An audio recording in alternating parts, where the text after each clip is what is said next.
மனசாங்க என்ன என்னை விட்டு விடுக்கிறதே கொஞ்சம் கூட அடிச்சு அங்க போய் நின்று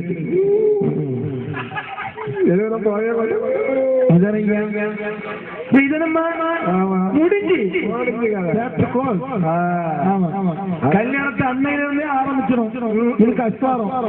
என்னையிலிருந்து கல்யாணத்தை அன்னைக்கு பாருங்க, அன்னையிலிருந்து ஆம்பளைக்கு கஷ்டம் ஆரம்பிச்சிடும், ஜலம் குறைப்பு ஆரம்பிச்சிடும். எப்படி கல்யாணத்தை பாருங்க, அந்த கோயில் கட்டக்கூடிய கிராமம் தான் போவோம், கோயில் கட்டக்கூடிய கொண்டு போகக்கூடிய கிராமங்கள்.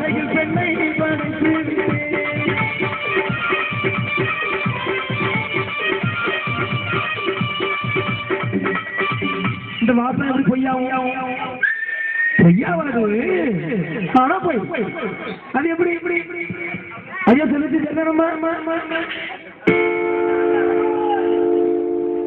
யாரப்ப பருத்திவனை ஆணும் பெண்ணும் கூடி நன்றாய் ஆச்சாரம் செய்திருங்கோ, தேனும் பாலும் போல என்ற தேசமதில் வாழ்ந்திருங்கோ, கணவன் மனைவியாக என்னுடைய பதிக்கும் தாங்களுக்கும் வந்து பணிகளை செய்திருங்கோ அற்புதமாக சொன்ன ஐயாவா அந்த பெண்களை இப்படி சொல்லுவாராமா?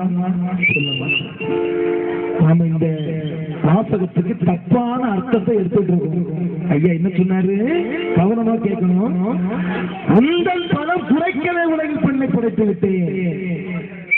என்னைக்கு ஒரு ஆண்மகன் ஒரு பெண்ணை திருமணம் செய்கிறானோ, என்னைக்கு ஒரு ஆண் ஒரு பெண்ணை திருமணம் செய்கிறானோ, அன்னையிலிருந்து அந்த இல்லற வாழ்க்கையில் அந்த குடும்ப வாழ்க்கையில் வருகின்ற இன்பத்திலும் சரி துன்பத்திலும் சரி கவலையிலும் சரி கஷ்டத்திலும் சரி அத்தனையும் இந்த பெண்கள் இந்த கணவனுக்கு பக்கபலமாக இருந்து காப்பாற்றுகிறார். அதுதான் மனைவி என்பவள் தன் கணவனுக்கு சமபங்காக பாதி பலமாக அந்த கணவனுக்கு பாதி பலத்தை அவள் ஏற்றுக்கொண்டாள். அண்ணன் தம்பி அக்கா தங்கச்சி சொன்னா தெரியாம 25 வருடங்களாக யாருமே தெரியாம எங்கேயோ பிறந்து எங்கேயோ வளர்ந்து நீங்கள் தாலி கட்டிய ஒரே பந்தத்திற்காக தன் கணவனுக்காக உயிரை கூட விட துணிகிறாரே அவள் தான் பெண். அப்படிப்பட்ட பெண்ணுக்கு கணவனா இருக்கணும்னா நாம கொடுத்து வச்சிருக்கணும். அது இந்தியாவில் உள்ள பெண்ணுக்கு கணவனா இருக்கணும் கொடுத்து வைக்கணும். அது தமிழ்நாட்டு பெண்ணுக்கு கணவனா இருக்க கொடுத்து வைக்கணும்.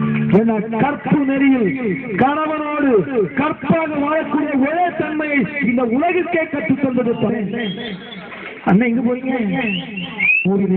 அழகாக நீங்கள் எந்த நேரத்திலும் ஆனந்தமாக சிரித்து ரசித்துக் கொண்டிருக்கிறீர்களே, உண்மையிலே உங்களுக்கு இசைக்கும் சார்பாக நெஞ்சாத. ஆமா ஆமா, நானும் சில அம்மா மாதிரி இருந்து போன கொஞ்சம் சங்கடம் போட்டேன். ஆனா அவங்க போன திரும்ப வந்துட்டே இருக்கேன்.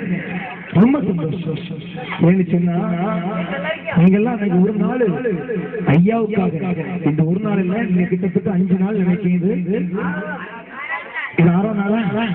அற்புதமான நாள். ஐயா 6 ஆண்டு நமக்காக தவறு இருந்தார். நீங்கள் 6 நாள் தவறு இருந்திருக்கீங்க. ஐயா நமக்காக 6 ஆண்டு தவறு இருந்தார்ல, நீங்க 6 நாள் ஐயாவுக்காக தவறு. ஒரு பெரிய விஷயம் சொன்னா, நாங்க வருஷந்தோறும் பாப்பங்களா ஒவ்வொரு ஊரா போய் பாடி பாடி எங்களுக்கு கிடைக்கக்கூடிய அருள் ஒரு வருஷத்துல நீங்க நான் ஏன் இதை சொல்லுவேன் சொன்னா,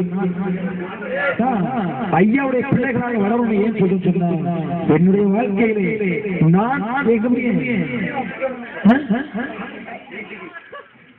வகுப்பு படிக்கிற காலத்திலேயே ஐயாவுடைய இந்த இசை நிகழ்ச்சிக்காக அர்ப்பணிக்கப்பட்டவன்.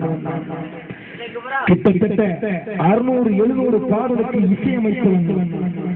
நீங்க கேட்டுருக்கீங்களே, 10வதாரத்திலிருந்து கண்ணை போலதான் பாட்டில் இருந்து பெற்றவரே பெரியவரை வரைக்கும் உள்ள அனைத்து பாடலுக்கும் இசையமைத்த பெருமை அடியேன். பாடியது வேறு நண்பராக இருந்தாலும் அந்த பாட்டுக்கு சொந்தக்காரன் யாருதான் அடியேன். அந்த வயசிலிருந்தே எத்தனையோ பாடலுக்காக இசையமைத்து கொடுத்தவன். இப்பொழுது 200 பாடலுக்கு மேல நானும் அடியேன் பாடிய. என்னுடைய வாழ்க்கையினுடைய சில கட்டங்களை நினைத்து பார்த்தால் என்ன கூட கேள்வி எம்ஏ எம்பிஏ வரைக்கும் படிச்சுட்டு பண்டாரமா போறாங்க கேள்வி பண்ண சொன்னவன் அங்கேதான் இருக்கான். நான் வேதனைப்பட்ட பிள்ளைகளை எனக்கு என்ன எம்எல் படிச்சு டாக்டரேட் வரைக்கும் படிச்சுட்டு சொன்னா ஐயா இந்த ஒவ்வொரு ஊரிலும் எத்தனை அன்பு உள்ளங்க எனக்கு கொடுத்திருக்கிறார். இதை விட எனக்கு என்ன வேணும்? ஒண்ணு அன்பான பிள்ளைகளை கொடுத்திருக்கிறார். என்ன வேணும்? ஒண்ணு வேணும். அப்படி எதையுமே நாடாமல், எதையும் தேடாமல், வேலையை தேடாமல், எதையும் தேடாமல் ஐயாவே பஞ்சம் என்று வந்த காரணத்தினால்தான் என் பிள்ளைக்கு ஒரு பவுசு கொடுக்கவே நினைத்த ஐயாதான் இன்னைக்கு ஒரு கல்லூரியில நான் பேராசிரியராக வேலை பார்த்துக் கொண்டிருக்கிறேன் என்று சொன்னார். இன்னைக்கு கை நிறைய அந்த பேராசிரியர் வேலை கல்லூரியில வேலை பார்த்து சம்பளத்தை வாங்கினாலும் இதை விட்டு போக முடியாது. போக வர்றாரு. ஏன்னா அங்க கிடைப்பது கை நிறைய சம்பளம், இங்க கிடைப்பது எத்தனையோ கோடான கோடி மக்களின் அன்பு. பாத்தீங்களா நல்ல காலம் தனித்தனியா போட்டாங்க, சேர்த்து மட்டும் போட்டிருக்கா நான் குத்த வச்சு அனைத்தோட அன்புவான அந்த நிகழ்வுகள். எனவே அன்பு குடிமக்களே, இன்று நான் ஒரு அரசாங்க வேலை பார்த்தாலும் கூட ஐயாவுடைய பாடலை இப்படி இந்த அன்பு மக்களின் இளையத்தை எல்லாம் கொண்டு கொடுக்கிற போது ஆனந்தம் வேறு எதுவும் கிடையாது.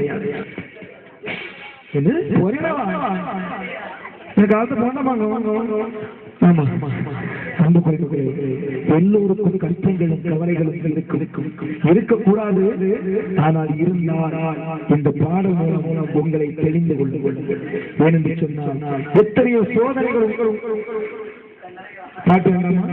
எனக்கு ஏற்பட்ட சோகங்களையும் எனக்கு ஏற்பட்ட பாதிப்புகளையும் தீர்ப்பதற்காக ஐயாவும் வேண்டக்கூடிய பாடல். இதே நிலையில் நீங்களும் இருக்கலாம், இருக்கக்கூடாது ஆனால் இருக்கலாம். அப்படி இருந்தால் அன்பு குடிமக்களே